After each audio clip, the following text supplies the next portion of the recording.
HTML for complete beginners.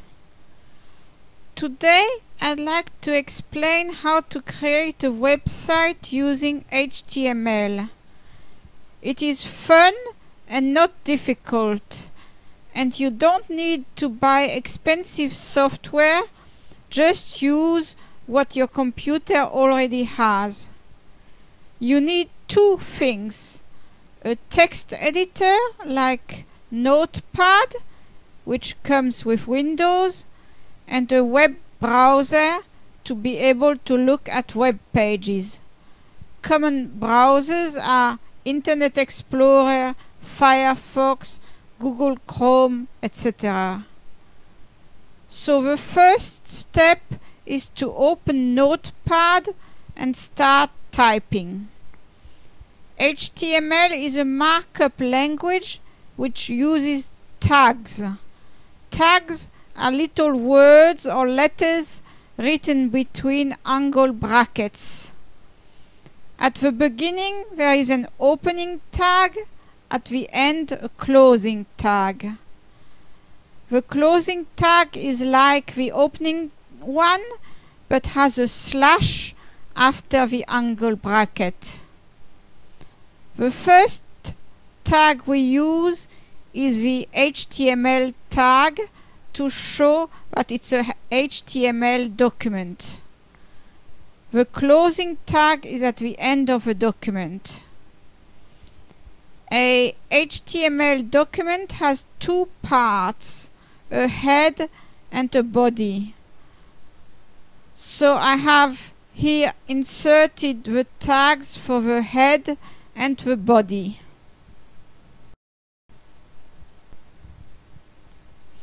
In the head we put a title in between title tags. Here you can see how it will look on the web page. The title is at the top on the tab.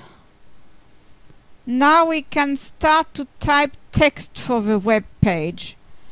We do that between the body tags.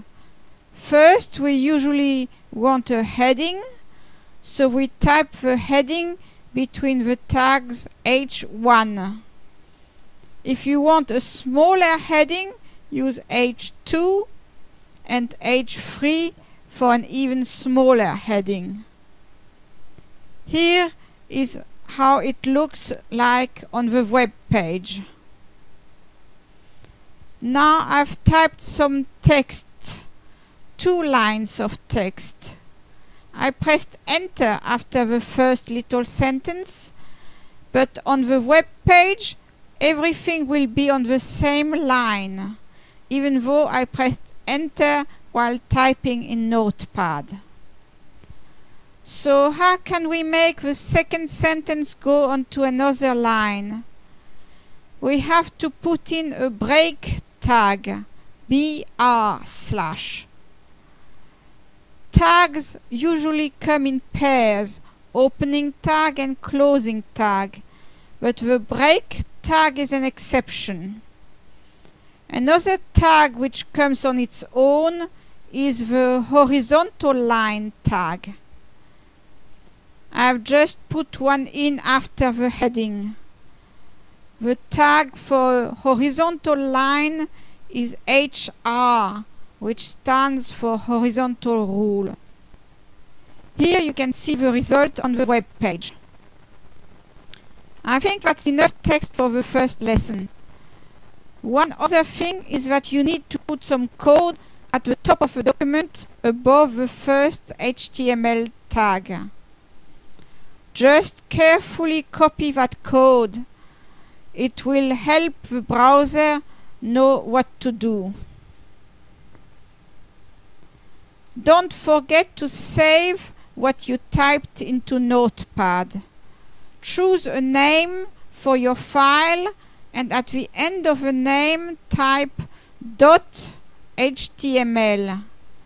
That's very important because otherwise it will be saved as a text file and it will not work. If later you want to reopen your file, go to the Windows Explorer, find your file, right-click, choose Open With, choose Notepad. If you want to see how it will look on a web page, find the file you created with Notepad, right-click and choose Open With, then choose your browser. You might be able to just double-click on the name of a file depending on your default settings. That wasn't too hard, was it? In my next lesson, I'll explain about putting photos in and links, but at the moment it is available only in Esperanto.